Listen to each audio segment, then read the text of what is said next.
नमस्कार, मैं हूं अभय। पंचायत चुनाव बुलेटिन में आपका स्वागत है।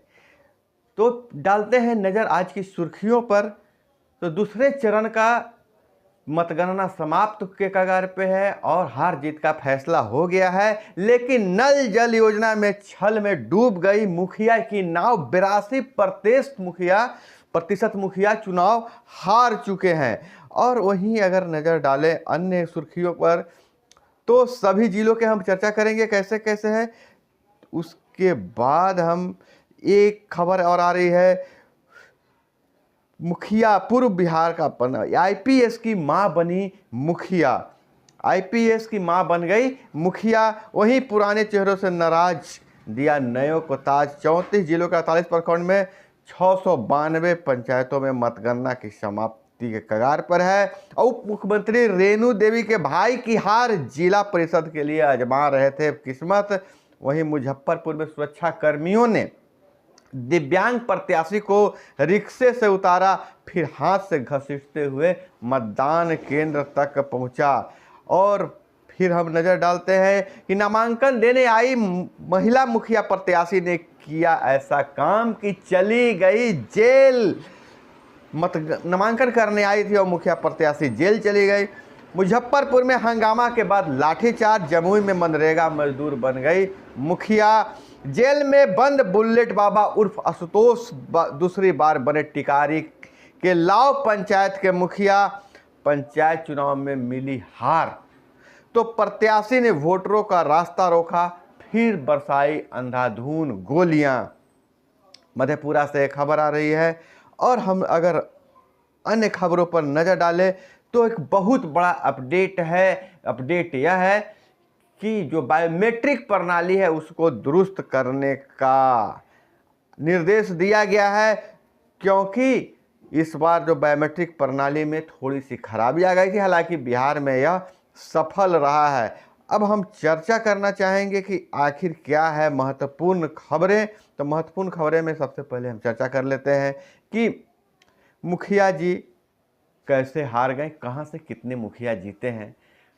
दोस्तों, खबरों के विस्तार में जाने से पहले आप लोगों से गुजारिश करना चाहते हैं कि अगर अभी तक आप चैनल को सब्सक्राइब नहीं किए हैं तो चैनल को सब्सक्राइब कर लीजिए, क्योंकि अब पंचायत चुनाव खत्म हो गया है। अब जो इस पर खबरें आएंगी, पंचायतों से खबरें आएंगी। आपके पंचायत में कौन सी विकास योजनाएं जारी है, कौन सी विकास योजनाओं के लिए पैसे आए हैं, क्योंकि जब तक आप निगरानी नहीं रखिएगा आपका पंचायत का विकास नहीं होगा। वैसे राज्य में दूसरे चरण पंचायत चुनाव में मतदाताओं ने नए चेहरे पर ज़्यादा भरोसा जिताया है। पुराने उम्मीदवारों को हार का सामना करना पड़ रहा है। हम एक वीडियो बनाएंगे क्यों हार रहे हैं पुराने उम्मीदवार, उस पर हम लोग चर्चा कर लेंगे अगले वीडियो में। लेकिन इस बार हम आंकड़ों पर नज़र डालें तो कुल जिला 34 48 प्रखंड में 692 पंचायतों में मतगणना हुई।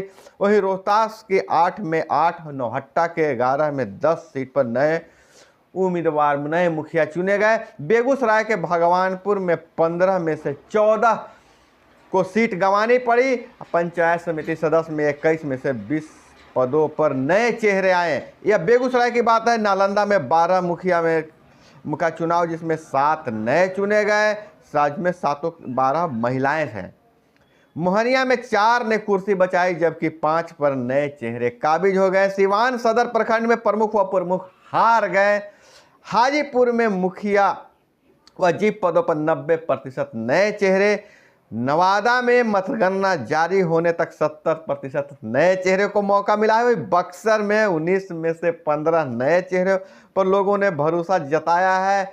और वहीं अगर बात करके भोजपुर में आधी सीटों पर नए चेहरे कब्जा में 50-50 का भोजपुर में आंकड़ा आया है। उत्तर बिहार में अगर नजर डालें तो 7 जिलों में से 15 प्रखंडों में पश्चिम चंपारण के चनपटिया, मधुबनी के पंडौल, रहिका, समस्तीपुर का ताजपुर, पूसा व समस्तीपुर, पूर्वी चंपारण का मधुबन, फेनहारा व तेतरिया, सीतामढ़ी का बेचौना और दरभंगा का बेनूपुर, अलीगंज, मुजफ्फरपुर का मड़वन, सरैया प्रखंड शामिल है, जहां चुनाव परिणाम आए हैं, जहां पुराने चेहरे पर लोगों ने भरोसा नहीं जताया है और नए चेहरे। और कोसी, अगर सीमांचल की बात करें, कोसी क्षेत्र की बात करें, तो वहाँ भी यही ट्रेंड चल रहा है। कोसी, सीमांचल और पूर्वी बिहार इलाकों में ग्रामीणों में यही ट्रेंड रहा कि सुपौल जिले के प्रतापपुर प्रखंड के 9 में से 6 पंचायतों में जनता ने नए चेहरे को मौका दिया है। सहरसा के कई 12 पंचायतों में नए चेहरों को, मधेपुरा जिले के में शाम 8 बजे तक घोषित परिणाम मुखिया पद पर सभी नए चेहरे जीते हैं। वहीं पूर्णिया के बनमनखी की 24 पंचायतों में से 60% से अधिक लोगों ने नए चेहरे पर भरोसा जताया है। और अररिया में 30% ही नए चेहरे की सफलता पाई है। अररिया में पुराने चेहरे ज़्यादा जीते हैं और निवर्तमान मुखिया अपनी कुर्सी बचाने में सफल रहे हैं। मतलब 70% मुखिया सफल रहे हैं। कटिहार के 4 प्रखंडों में 80% नए चेहरे, खगड़िया के परबत्ता में 12 पंचायतों में 6 नए चेहरे जीते हैं। अगर वही जमुई, अलीगंज 13 पंचायतों में से 11 नए चेहरे, मुंगेर में भी 7 में से 6 नए चेहरे, और जबकि बांका के 16 पंचायतों में 60% नए चेहरे। भागलपुर जिले के जगदीशपुर प्रखंड 14 पंचायतों में से 10 नए चेहरे को जीत मिली है। या तो पूरा बिहार का आंकड़ा आपके सामने मैं रख दिया हूं। और आपके ज़िले में कौन जीते हैं आप कमेंट में बताइएगा, आपके पंचायत में कौन जीते हैं। और यही एक खबर यह भी आ रही है कि आईपीएस की मां बन गई है, मुखिया बन गई, चुनाव जीत गई है। और बिहार में उप मुख्यमंत्री रेणु देवी के भाई की करारी हार हुई। जिला परिषद में आजमा रहे थे, किस्मत आजमा रहे थे। दूसरे चरण में पड़े वोटों गिनती के शुक्रवार को गिनती हो गई थी, लेकिन परिणाम चौंकाने वाले थे। बिहार के डिप्टी सीएम रेणु देवी के भाई इस बार चुनाव में हार गए, उनके हार का सामना करना पड़ा है। वहीं जनता ने इस बार कई पूर्व मुखिया को भी हार का मजा चखाया है। हम आपको बता दें कि रेणु देवी की भाई रवि कुमार उर्फ पिन्नू चनपटिया जिला परिषद क्षेत्र संख्या 32 से अपनी किस्मत आजमा रहे थे, लेकिन जनता ने उन पर भरोसा नहीं जताया। डिप्टी सीएम के भाई को इस चुनाव में हार का सामना करना पड़ा। इस क्षेत्र से अजय कुशवाहा को जीत मिली है। इन्होंने अपने निकटतम प्रतिद्वंदी निवर्तमान जिला पार्षद राजेश चौरसिया को हराया, लेकिन मतलब उप मुख्यमंत्री के जो भाई जो थे वो कंटेस्ट में भी नहीं थे। वहीं मुजफ्फरपुर में एक शर्मनाक तस्वीर आ रही है कि सुरक्षा कर्मियों ने दिव्यांग प्रत्याशी को पहले रिक्शे से उतारा और उसको फिर पैदल जाना पड़ा। बिहार के दूसरे चरण का मतगणना में जिले में शुक्रवार को मतगणना हुई। इसमें मतगणना केंद्र, बाजार समिति, प्रशासनिक व्यवस्थाओं की पोल खुल गई। सरैया प्रखंड के प्रत्याशी मोहम्मद छोटा बाबू पैरों से विकलांग है। वो रिक्शे से मतगणना स्थल तक पहुंचना था, लेकिन सुरक्षा कर्मियों ने उन्हें गेट पर ही रोक दिया। उन्होंने गेट पास दिखाया, जाने देने का अनुरोध किया, फिर भी रिक्शे से उन्हें अंदर नहीं जाने दिया। सुरक्षा कर्मियों ने जांच का हवाला देकर उन्हें रेंगने पर मजबूर कर दिया। इसके बाद वह रेंग कर मतदान केंद्र तक पहुंचे। छोटू बाबू ने जो कहा है कि सरैया प्रखंड के चक इब्राहिम के प्रत्याशी है, दिव्यांग होने की वजह से उन्हें रेंग कर जाने को कहा गया। हम आपको बता दें, जो सड़क पर ईंट, गिट्टी और कीचड़ सना हुआ था, कोई व्यवस्था नहीं था। रिक्शे से मतगणना स्थल पर नहीं पहुंचने देने पर छोटे लाल ने बिना रिक्शे से वो पैदल वो रेंग कर पहुंचे हैं। खैर, यह जज्बा है, इस तरह की बात नहीं होनी चाहिए थे। और औरंगाबाद जिले के दाऊद नगर प्रखंड में सीओ ने एक युवक को थप्पड़ मार दिया। नामांकन करने आए सीओ ने एक युवक को थप्पड़ मार दिया, जिसके कारण वहां थोड़ा सा आक्रोश हो गया और पर्चा दाखिल करने गया था। प्रत्याशी एक युवा समर्थक द्वारा माला लेकर खड़ा रहने पर अंचल अधिकारी विजय कुमार ने तमाचा जड़ दिया। इसके बाद मामला गर्म हो गया, कई युवकों ने इसका विरोध किया। एक युवक ने कहा कि चलिए हम आपको दिखाते हैं सीओ साहब कितने लोग माला डाल रहे हैं, आपने थप्पड़ क्यों मारा। हालांकि बात बढ़ती गई, लेकिन बीच बचाव लोगों ने करके मामला को शांत करवा दिया। और इस तरह की घटनाएं पंचायत चुनाव में देखने को मिल रही आम बात है। अगर हम अभी चर्चा कर लें कि बायोमेट्रिक की व्यवस्था जो है बहुत अच्छी व्यवस्था है, लेकिन इसको दुरुस्त करने की ज़रूरत है। उपचुनाव में यह उपचुनाव कह रहे हैं, पंचायत चुनाव में इसका सफल उपयोग किया गया है।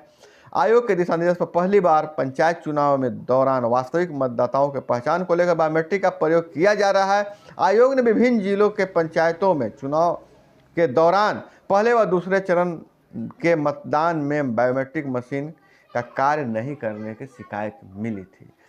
कुछ घटनाएं हुई थी जहां पर वह बायोमेट्रिक काम नहीं कर रहा था, तो ऐसे में संबंधित एजेंसी के अधिकारियों को तलब किया गया है। आयोग ने बेसिल से बायोग्राफिक कार्य में की प्रणाली में जानकारी ली और उन्हें बूथों पर किए जा रहे प्रयोग की समीक्षा की।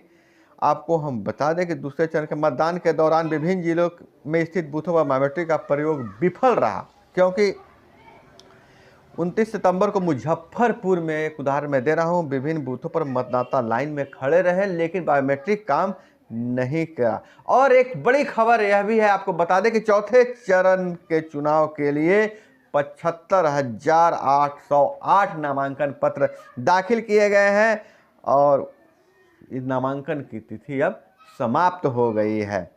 चौथे चरण के चुनाव के लिए नामांकन की तिथि समाप्त हो गया है। इस चरण के लिए 75,808 नामांकन पत्र दाखिल हुए। इनमें 35,525 पुरुष जबकि 40,283 महिला उम्मीदवारों ने नामांकन दाखिल किया है।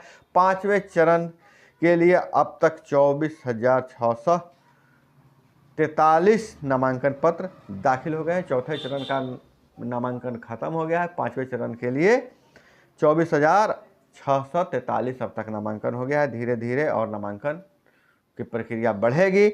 और वहीं नामांकन देने आई मुखिया प्रत्याशी ने ऐसा किया। नवादा जिले की खबर है, नवादा जिले में एक मुखिया प्रत्याशी निवर्तमान मुखिया नामांकन करने आई थी छुप छुपाकर, लेकिन उसे जेल जाना पड़ा।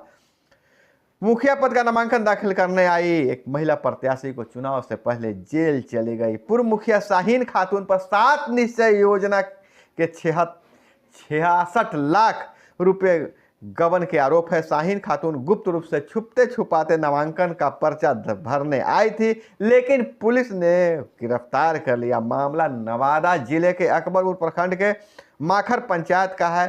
शाहीन खातून को नामांकन स्थल से गिरफ्तार किया गया है। वहीं मुजफ्फरपुर में हंगामा और लाठीचार्ज। जमुई में मनरेगा मजदूर बन गए मुखिया। इन सारी खबरों पर तो नज़र डाले हैं, लेकिन एक खबर पर और नज़र डालना चाहते हैं कि पंचायत चुनाव में जब एक प्रत्याशी को हार मिल गई तो अंधाधुंध गोलियां बरसाई और चुनाव के दौरान तो रंजिश और हिंसा की घटनाएं लगातार सामने आ रही है। लेकिन मामला मधेपुरा जिले से है, जहां चुनावी रंजिश में मारपीट और फायरिंग की गई।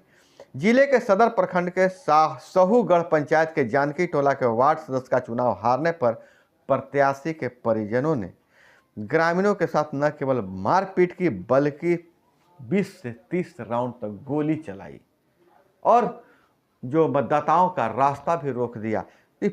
वार्ड के समझ जाइए कि वार्ड कितना हॉट सीट हो गया है कि जिसके लिए गोलियां चल रही है। खैर गोलियां चलाने की बात नहीं है, लोगों की आप दिल जीतिए, जन मतदाता का दिल जीतिए और मतदाता आपको जिताएंगे। हालांकि मतदाता क्यों हरा रहे हैं उस पर हम चर्चा अगले वीडियो में करने वाले हैं दोस्तों। तो आज के पंचायत चुनाव बुलेटिन में बस इतना ही। मिलते हैं अगले वीडियो में। अपना बहुत बहुत ख्याल रखिएगा। जय हिंद, वंदे मातरम।